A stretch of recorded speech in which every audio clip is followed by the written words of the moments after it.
আসসালামু আলাইকুম ওয়া রাহমাতুল্লাহি ওয়া বারাকাতুহু নাহমাদুহু ওয়া নুসাল্লি আলা রাসূলিহিল কারীম আম্মা বা'দ ফাউযু বিল্লাহি মিনাশ শাইতানির রাজীম বিসমিল্লাহির রহমানির রহিম।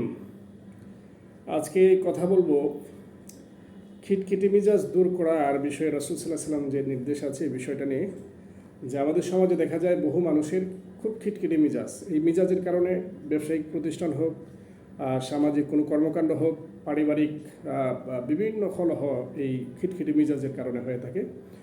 অর্থাৎ এই খিটখিটি মেজাজটা হলো একটা খারাপ অভ্যাস। এটা কখনো কখনো শারীরিক সমস্যা হয়ে দাঁড়ায়।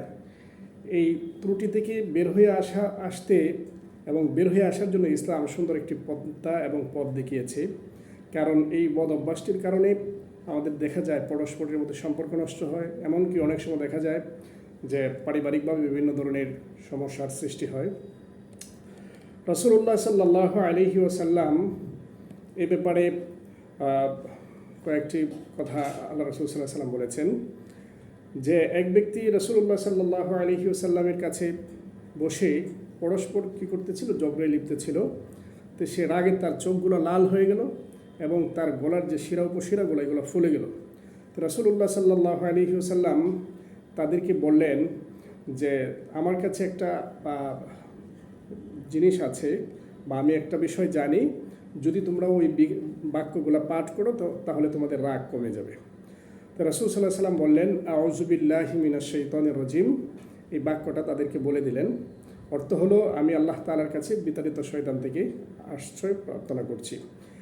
আর মহান আল্লাহ রাব্বুল আলামিন বলেন, যারা সচ্ছল এবং অসচ্ছল অবস্থায় ব্যয় করে, যারা খুদ সম্ভ্রমকারী হয় এবং মানুষের প্রতি ক্ষমাশীল, আল্লাহ তাআলা এরকম মহসিনদেরকে ভালোবাসেন। অর্থাৎ যারা যখন রাগ আসে রাগটাকে নিয়ন্ত্রণ করতে পারে, ওই ধরনের ব্যক্তিকে আল্লাহ তাআলা মহব্বত করেন, ভালোবাসেন। রাগ মানুষের স্বভাবগত বিষয়, তবে রাগ যখন আসে তখন চুপ হয়ে যাওয়া। রাসূল সাল্লাল্লাহু আলাইহি ওয়াসাল্লাম এই রাগের ব্যাপারে বলেছেন, যারা রাগ যখন আসবে সেজন্য তখন চুপ হয়ে যায়।